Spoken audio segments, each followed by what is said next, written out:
नमस्कार, मैं अभी नारायण मिश्रा आज आपसे पहले के बोले गए मेरे वाक्यों से रिलेटेड उसी संदर्भ में आगे कुछ बोलना चाहूँगा। आज का विषय उसी से जुड़ा हुआ है, अकेलापन और अपने आप में रहने। आज की शुरुआत मैं आपको एक कहानी के चलते रिलेट करके समझाना चाहूँगा, क्योंकि आदमी जैसे कि बोला कि अकेलेपन और अपने आप में रहने से दूर भाग रहा है, तो इसके चलते शायद ऐसा महसूस होता है कि कहीं ना कहीं इसमें भगवान का जरूर कोई ना कोई ऐसा प्लान रहा होगा जिससे वो इंसान से दूर रह सके। क्योंकि शायद जब कभी भगवान को के दिमाग में आया होगा कि ये इंसान मेरे पास आए या अधिक शक्तिशाली बन जाएगा या कुछ जान जाएगा, कुछ ज्ञान की प्राप्ति हो जाएगी, और अगर ये कभी मेरे पास पहुंच जाएगा तो मेरा जीना बड़ा मुश्किल कर देगा, क्योंकि आए दिन मेरे सामने खड़ा रहेगा शिकायतें लेके, ये हो गया वो हो गया। जैसा कि हमेशा इंसान का व्यवहार ही है असंतुष्ट रहना। उस असंतुष्ट एटीट्यूड के चलते हर वक्त मेरे पास किसी ना किसी तरह की शिकायत, कोई ना कोई मतभेद, कुछ ना कुछ लेके जरूर आता रहेगा। तो भगवान ने जरूर सोचा होगा कि कहीं ऐसी जगह चला जाया जाए जहां ये इंसान मुझ तक पहुंच ना पाए। और सच्चाई देखी जाए तो भगवान ने बहुत सी ऐसी चीजें सोची होंगी जहां इंसान ना पहुंच पाए, पर आज जो भी हम चीज सोचते हैं वहां इंसान पहुंच पा रहा है। चाहे वो चांद तारे हों, चाहे पहाड़ हों, चाहे जंगल। भगवान ने भी शायद ऐसा ही सब कुछ सोचा होगा, और शायद बहुत सोचने के बाद इस निर्णय पे पहुंचा होगा कि ये मनुष्य, इस दौर का मनुष्य हर जगह तो पहुंच जाएगा, तो कोई ऐसी जगह ढूंढी जाए जहां ना पहुंच पाए, वो है उसके अंदर खुद। क्योंकि समझ गया कि आज का मनुष्य दूसरी चीजों में इतना ज्यादा विलीन है, बाहरी चीजों में, और अलग अलग कारणों के चलते, जो कि कभी उसके अहंकार को संतुष्ट करने वाली, कभी उसके मन को संतुष्ट करने वाली, कभी उसको खुश रखने वाली, ऐसे बहुत से कारण हैं जिसके कारण आदमी खुद में नहीं रह पाएगा। उसी दिन भगवान ने ये निर्णय लिया होगा कि मैं इंसान के अंदर ही रहूंगा, क्योंकि आज का इंसान अपने आप से डरने लगेगा। इतना समय ही नहीं होगा, दुनिया में इतना उलझ जाएगा कि इतना समय ही नहीं होगा कि अपने साथ रह सके।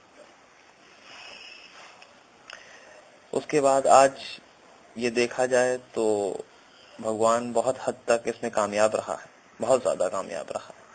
इसीलिए अगर उसको कहा गया है कि वो हर चीज में उत्तम है, सर्वव्यापी, सर्वशक्तिमान, तो इसके वाकई इन कारणों को हमको मानना पड़ेगा कि उसके बनाए हुए प्लान को, उसके बनाए हुए भ्रम को आज तक हम नहीं तोड़ पा रहे हैं। आज तक बहुत बड़े बड़े दावे करता है मनुष्य, मैं ये हूं, मैं वो हूं, अपने अहंकार के चलते, अपनी ताकत के प्रदर्शन के चलते, अपनी काबिलियतों के चलते, जो कि सब कुछ एक चीज पे आके मिथ्या सा लगने लगता है कि आज तक उसके बनाए भ्रम को कोई नहीं तोड़ पाया।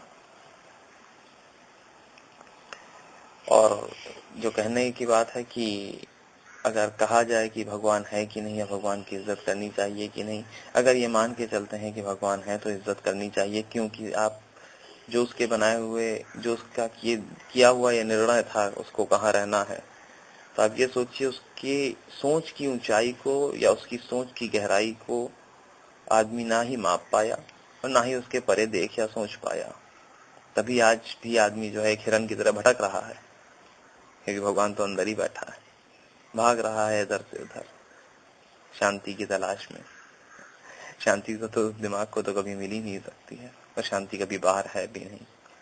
जितना जितना ज्यादा आदमी बाहर भागता जाएगा, उतनी ज्यादा शांति में विलीन होता चला जाएगा, विलुप्त होता चला जाएगा।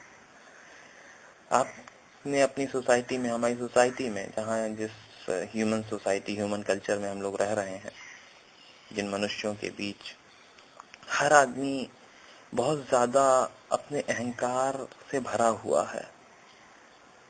वो बात अलग है, अहंकार से हर कोई नहीं भरा है, पर बहुत ज्यादा प्रतिशत है।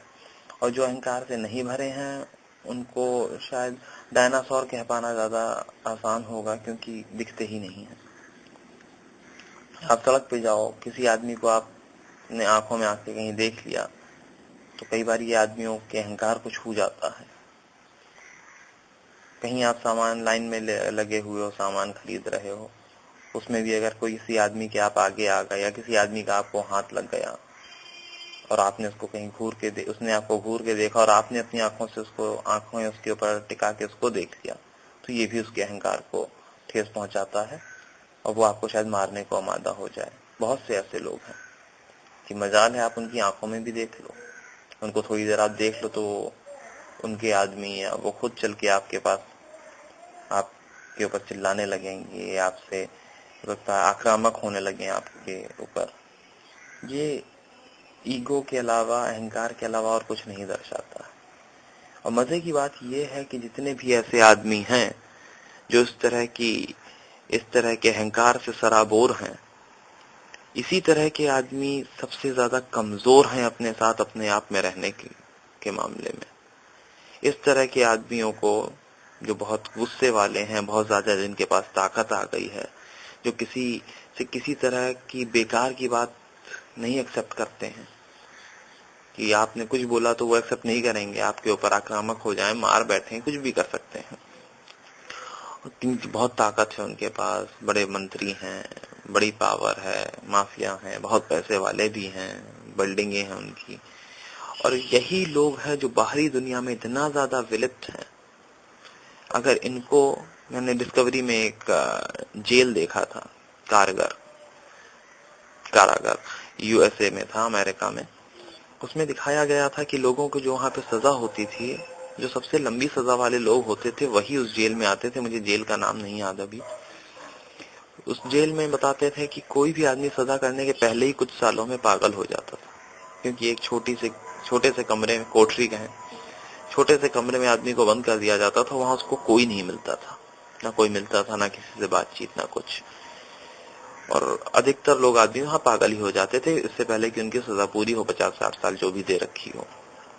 और जिस तरह के लोगों की मैं आपसे बात कर रहा हूँ, जो अपने आप में सराबोर हैं अहंकार में और बहुत ताकत से भरे हुए हैं, ये लोग ऐसे आदमी हैं जो वहां पे कुछ सप्ताह में ही पागल हो जाएंगे।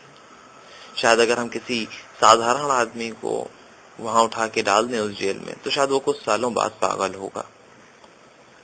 और जो इस तरह के लोग हैं, हमारे बहुत बड़े पर्सनैलिटीज और बहुत एटीट्यूड में रहने वाले, बहुत अपने एक कैरेक्टर उनका बहुत स्ट्रांग मानने वाले, अगर उनको उसमें डाल दिया जाए तो कुछ ही सप्ताह में वहां पे पागल हो जाएंगे, क्योंकि अपने आप से इतना ज्यादा डर लगता। अपने साथ कभी रहे नहीं, वो एक्सेप्ट कर चुके हैं कि जो दुनिया उनको मान रही वो वही वो है, और उससे उनको बड़ी संतुष्टि मिलती है। उस संतुष्टि से वो दूर नहीं जाना चाह रहे हैं।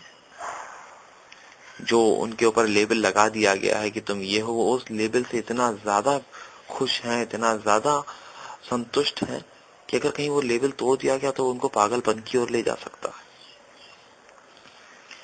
तो जैसा कि अब मैंने बताया कि जितना आप अपने आप से दूर जा रहे हो, उतना ज्यादा मुश्किल हो जाएगा भगवान को से मिल पाना, या ये जान भी पाना कि अंदर क्या है। इसी बात को मैं फिर से अपनी उसी बात से कनेक्ट करना चाहूंगा, रिलेट करना चाहूंगा, जो मैंने रिफाइनमेंट के ऊपर बोली थी कि योग में रिफाइनमेंट जरूरी। वही बात यहाँ पे भी लागू होती है कि जब अगर आप इतनी ज्यादा बाहरी दुनिया में विलिप्त हो गए हो, तो उनको थोड़ा थोड़ा कम करते हुए अंदर की ओर आना है। अंदर की ओर आएंगे तभी उस छुपे हुए भगवान को जान पाएंगे। जितना ज्यादा बाहर विलीन रहेंगे, उतना ज्यादा अपने अकेलेपन से डरने लगेंगे, अपने आप को जान नहीं पाएंगे। और जो कि बोलते हैं बनावटी दुनिया, सब माया है बाहर का, उसी माया में खुशी खुशी जीते, लड़ते झगड़ते उस माया में और नाम पाने के लिए मरते चले जाएंगे।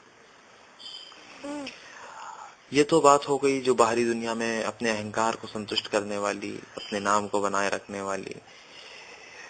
इसके अलावा बाहरी दुनिया में एक आप और चीज देखोगे, जो आदमी बहुत ज्यादा बाहरी चीजों में ही खाली विलीन है। बाहरी चीजों में मैं ये नहीं कह रहा हूँ कि आप कैपिटलिज्म से दूर भाग जाओ, कैपिटलिज्म से दूर भागने की बात नहीं कर रहा हूँ मैं।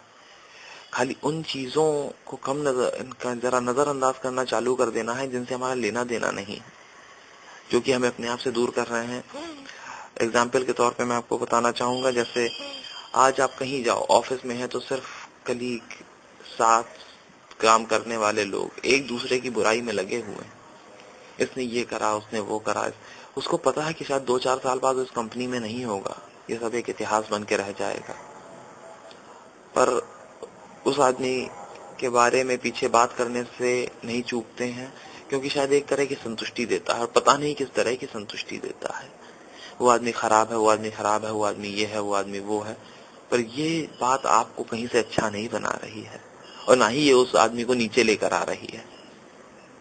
हाँ, जहां यहाँ पे नुकसान है अनदेखा वो ये कि आप दूसरी चीजों में इतना ज्यादा विलीन होते चले जा रहे हो कि अपने जो आपका स्वयं मैं अहंकार है, पर जो अंदर बैठा खुद आपकी जो पर्सनैलिटी, खुद आपकी अंतरात्मा है, उसका ज्ञान विलुप्त होता चला जा रहा है।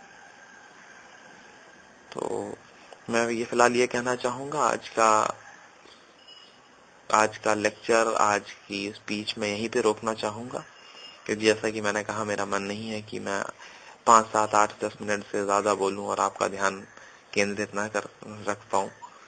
तो इतना जो बोला, उम्मीद है कि आप याद रखोगे और मैं आपको, आपके अंदर बैठे उस सर्वशक्तिमान के हिस्से को, आपके अंदर परमात्मा को नतमस्तक प्रणाम करता हूं। नमस्कार।